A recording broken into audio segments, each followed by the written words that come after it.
This is the new Bushman Nitlinger. You'll notice it's built on our Game Changer platform, so it's got the Game Changer comb and cover plates. The Nitlinger will have, when it comes, this is just the prototype. When it comes, it'll have a chrome mouthpiece and it'll have the black comb. And then it'll say the Nitlinger logo here, not the Bushman logo. It'll say Nitlinger. And it will have the coat of arms for the town of Nittlingen, Germany. But other than that, this is a Nitlinger. So a lot of people have been wanting to hear it. Let's let it roll, man.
It's got that accordion sound. I just love it. And you can get those background rhythm chords with it. It's so neat to have two reeds sounding when you play one whole, you know.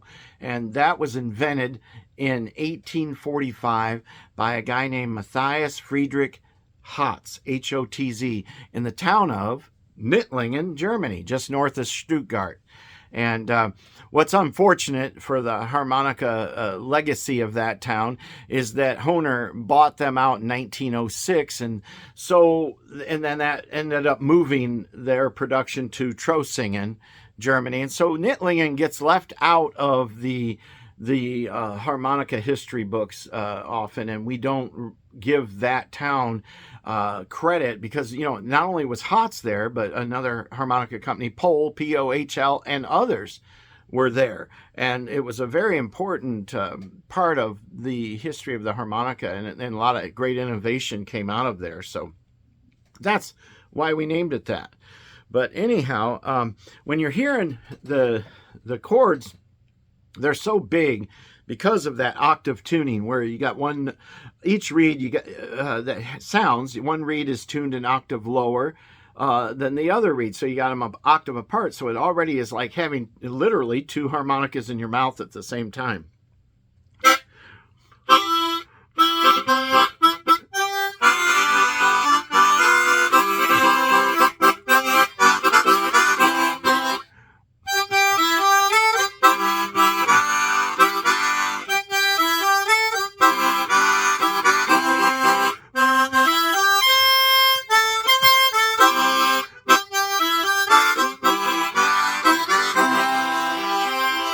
So it's really an accordion, only in your mouth.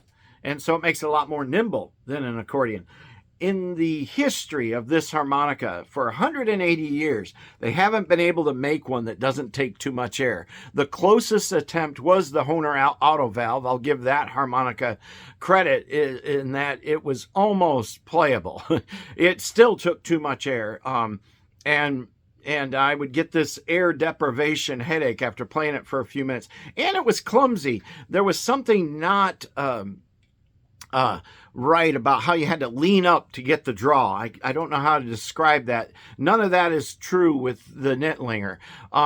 What happens is that with double reed harmonicas, normally in the past, they take too much air. They're fat in your mouth.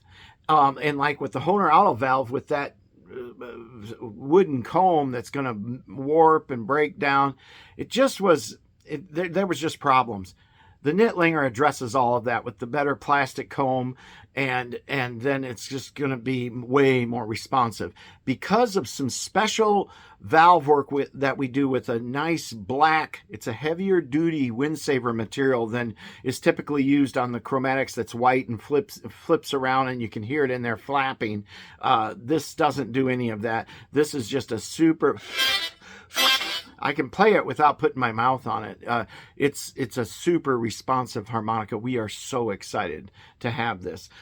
If you ever wanted to play folk songs and get that big, or Zydeco, or any kind of Tex-Mex or anything, you've got it here with the Nitlinger. So yeah, I wanted you to hear that and know what it sounds like.